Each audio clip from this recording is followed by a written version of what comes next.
ভগবানপুর ১ নম্বর block Trinamool কংগ্রেসের ডাকে সেনাবাহিনীদের শ্রদ্ধাঞ্জলি জ্ঞাপন। পদযাত্রায় উপস্থিত বিধায়ক সোহম চক্রবর্তী ও সভাধিপতি উত্তম বারিক। ভগবানপুর ১ নম্বর ব্লক তৃণমূল কংগ্রেসের ডাকে সেনাবাহিনীদের শ্রদ্ধাঞ্জলি জ্ঞাপন পদযাত্রার মধ্য দিয়ে। মুখ্যমন্ত্রী মমতা বন্দ্যোপাধ্যায়ের নির্দেশে পূর্ব মেদিনীপুর জেলার ভগবানপুর ১ নম্বর ব্লক তৃণমূল কংগ্রেসের উদ্যোগে এই পদযাত্রাটি অনুষ্ঠিত হয়। পদযাত্রাটি ভগবানপুর ১ নম্বর ব্লকের মনসাতলা থেকে ভগবানপুর শহীদ বেদি পর্যন্ত অনুষ্ঠিত হয়। পদযাত্রায় পা মেলান চণ্ডীপুর বিধানসভার বিধায়ক অভিনেতা সোহম চক্রবর্তী, পূর্ব মেদিনীপুর জেলা পরিষদের সভাধিপতি উত্তম বারিক সহ অন্যান্যরা।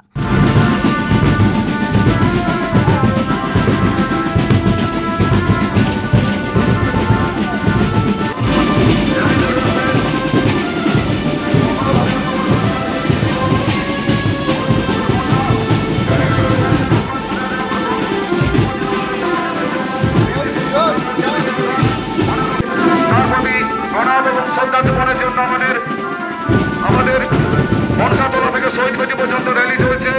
সেই র্যালিতে রয়েছেন আমাদের বিধায়ক সোহম চক্রবর্তী, রয়েছেন ভগবানপুর ১ নম্বর ব্লক তৃণমূল কংগ্রেসের সভাপতি রবীন্দ্র মণ্ডল, রয়েছেন আমাদের অরূপ সুন্দর বন্যা পঞ্চায়েত সমিতির সভাপতি।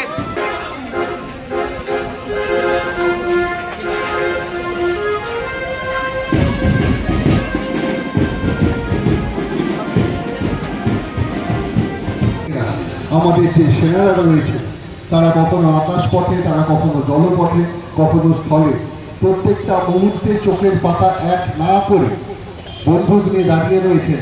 জানেন না যে কোন গুলিটা এসে কখন এসে তার বুক ফেটে যাবে, কিন্তু তারা এইটার জন্য নিশ্চিত যে গুলিটা তাদের হয়তো বুকে রাখবে, কিন্তু ঘুরে আমাদের দেশে আসতে পারবে না, আমাদের কাছে আসতে পারবে না। রঞ্জন মাইতির রিপোর্ট, খবর বিসিবিএস।